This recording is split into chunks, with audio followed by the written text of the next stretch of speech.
There's a lot of information out there on steps that we should take, products we should buy, and things to avoid, so I wanted to make 2 videos to talk about these things with the help of BRÜLOSOPHY. BRÜLOSOPHY is one of my favorite websites that puts theories, products, and processes to the test in their ExBEERiments.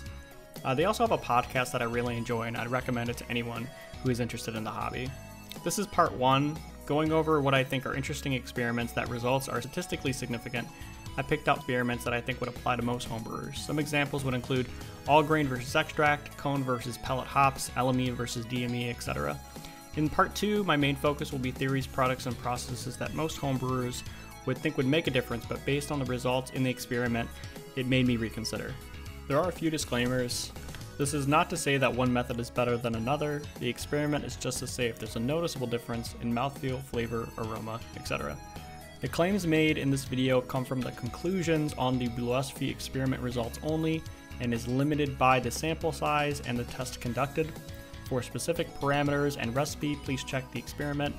I will have links in the information section below.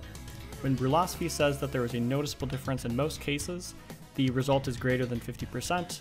A tester runs a hypothesis significance testing with a significance level of 95% and determines a p-value based on the results of the test. Most testing was done via triangle tests. These include 4 samples. Each sample is given 2 opaque cups and is marked indiscriminately on the bottom of the cup. Then the tester selects at random 3 of the 4 and then needs to pick the odd one out with no indication from the tester on which was done for the recipe. For example, if a test was to determine does dry hopping make a difference when it comes to aroma, the tester would not tell the subjects that they should be noticing a difference in aroma. It's up to the subjects to determine that for themselves. The first topic I want to talk about is that most people can notice a difference between all grain and extract beers. There are 3 experiments going over this same topic, the first one being extract versus all grain American stout. The purpose of this test was to evaluate the differences between a stout made with malt extract and one brewed via all grain. The conclusion is that there is a unique flavor that is present in the extract beers that is not in the all grain beers.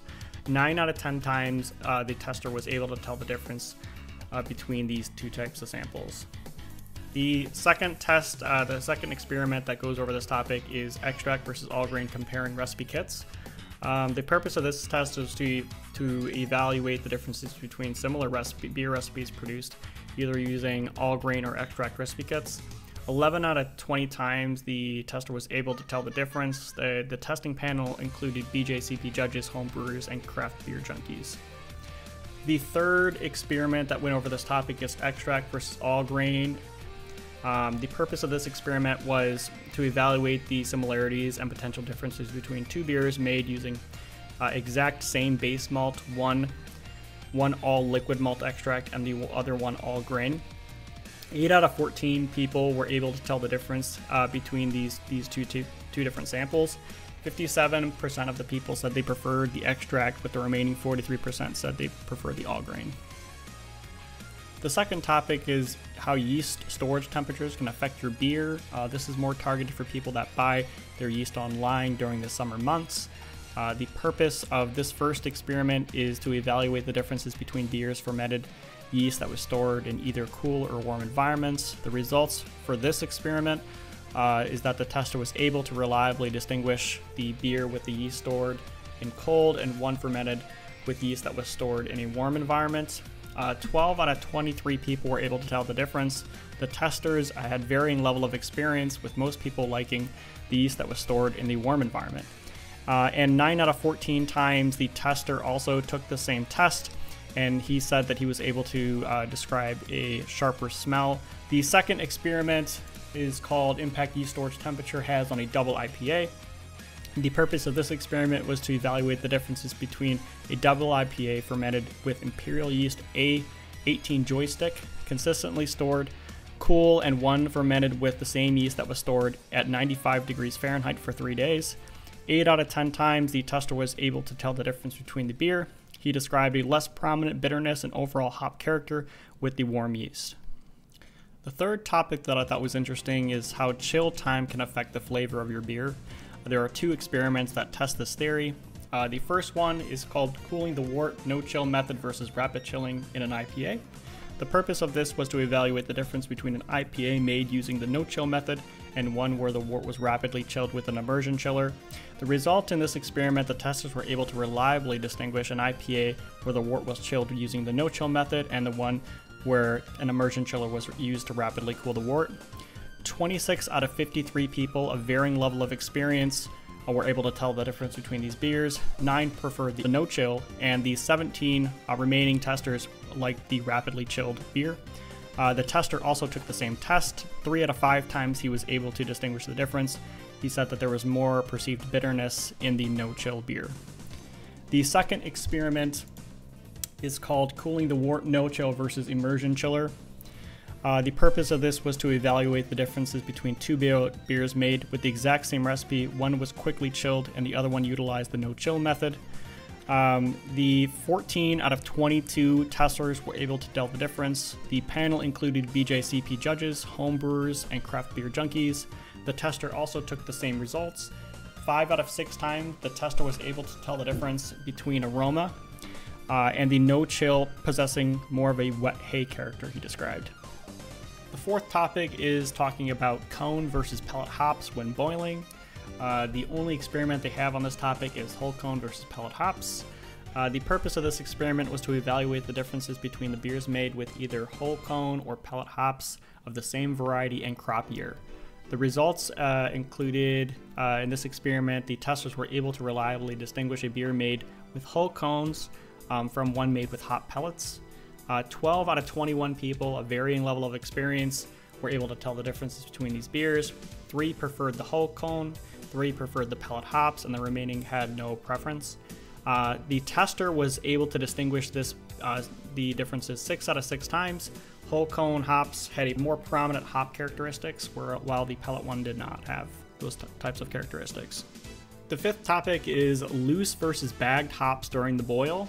There's only one experiment that goes over this topic called loose versus bagged kettle hops. The purpose of this experiment was to investigate the differences between two beers made with the same recipe, where one had hops filtered during the boil while the other had hops that were just directly added to the wort. The results in this experiment, the participants were able to reliably distinguish between the beer made with hops added loose in the kettle from the one that the hops were bagged. 14 out of 26 people were able to distinguish the differences between these beers. The panel include BJCP judges, homebrewers, and craft beer enthusiasts. 7 people liked the loose hops, while 4 preferred the bagged hops. They also sent this in for a lab analysis for IBUs, and it had 2 points higher IBU in the loose hop edition, but there wasn't really a perceivable difference. Though the tester was able to reliably distinguish the differences between these two beers, he determined 6 out of 6 times that the bagged hops had less bitterness and more rounded malt flavor. The sixth topic is about sunlight exposure during fermentation, otherwise known as the skunk effect or light-struck beer. The test is evaluating the impact of light exposure during beer fermentation. The purpose of this was to evaluate the differences between a pale lager fermented in a clear vessel that was covered and the same beer fermented in a vessel exposed to regular sunlight. In the result, the experiment, the testers were able to reliably distinguish a Pilsner fermented in a dark environment from one that was exposed to direct sunlight during fermentation. 11 out of 20 times, with varying level experience, the testers were able to tell the difference, with 5 preferring the no light beer and 4 preferring the direct sunlight beer. The tester also took the same test with 8 out of 10 times. He said that there was a cannabis-like aroma from the light-struck beer. The tester really did not enjoy the light-struck beer. The seventh topic goes over liquid versus dry malt extract. There's only one experiment that goes over this topic called liquid malt extract LME versus dry malt extract DME. The purpose of this was to evaluate the differences between beers made with either liquid malt extract or dry malt extract. The results in this experiment, the testers were able to reliably distinguish a beer made entirely with LME and one made from entirely DME. 18 out of 32 times the tester was able to tell the difference, with people with varying level of experience. 6 people preferred the DME and 6 people liked the LME. The remaining people did not have a preferred difference. 4 out of 6 times the tester said he was hard to tell the difference, but the LME was slightly richer and a stronger caramel flavor than the DME. The eighth topic is to go over storage temperature on beer. There are two experiments that go over this topic. The first one called the impact of storage temperature on beer. The purpose of this was to evaluate the difference between a beer stored in a cold environment and the same beer stored in a warm environment for the same period of time. The results in this experiment, the testers were indeed able to reliably distinguish beer stored in a warm environment from the same beer that was stored in the cold environment. 12 out of 20 people with varying level of experience were able to tell the difference. 5 people liked the warm and 2 people liked the cold. The tester was also able to tell the difference. The warm was oxidized and the cold lost some of its life as it aged. The second test that BRÜLOSOPHY ran on this topic was impact on storage temperature on high OG beers, so high gravity beers. The purpose of this was to evaluate the differences between the same high OG beer that was either stored cold, so 32 degrees Fahrenheit, or warm, 55 to 60 degrees Fahrenheit. 14 out of 20 people with varying level of experience were able to tell the difference. 5 people preferred the cold, while 6 preferred the warm. The tester also took the same test. He was able to distinguish the differences 5 out of 5 times. He said the warm beer had oxidation and the cold beer tasted fresher. The ninth topic is how different sparge and mash methods can impact your beer flavor. There are 3 experiments that go over this topic. The first one is called mash methods, brew in a bag versus no sparge. The purpose of this was to evaluate the differences between beers made with the same recipe, brewed either using brew in a bag method or no sparge method. The result in this experiment, the testers were able to reliably distinguish a Vienna lager made using the brew in a bag method from one produced using the no sparge method. 14 out of 25 people with varying level of experience were able to distinguish the difference. 7 people preferred the no sparge, while 5 people preferred the brew in a bag. The tester did take the same test and he had a hard time telling the difference between these samples. The second one is called mash method fly sparge versus batch sparge. The purpose was to evaluate the impact difference mashing methods have on beer. The same recipe was brewed simultaneously, either using a fly or continuous sparge or batch sparge method. The results in this experiment is that the results suggest a pale lager made using the fly sparge process is reliably distinguishable from the same beer made using the batch sparge process, at least to a particular panel of testers. The 9 out of 16 testers were able to distinguish the differences between these two samples. The tester also took the same test. 2 out of 3 times, the fly sparge seemed a bit maltier, richer, and fuller. The last test that was done on this topic was mash methods, batch sparge versus no sparge. The purpose of this was to evaluate the impact difference mash methods have on beer. The same recipe was brewed simultaneously, either using batch sparge or no sparge. The results suggested that the participants were able to reliably distinguish a beer made using the batch sparge method and one produced using the no sparge method. 14 out of 26 members of the Aurora City Brew Club were able to distinguish the difference. 7 people preferred the batch sparge, while 3 preferred the no sparge. 3 people said they had no preference. The tester was unable to tell the difference between samples. The 10th topic is how Headspace can impact the outcome of your beer. The purpose of the experiment is to evaluate the difference between a beer fermented with minimal or normal amounts of headspace and the same beer fermented with a large amount of headspace. In the results, the experiment, the testers were able to reliably distinguish a beer fermented with a lot of headspace from the same beer fermented with less headspace. 11 out of 20 people with varying level of experience were able to distinguish a difference between the two samples. 8 people preferred the normal headspace, where 2 preferred a lot of headspace.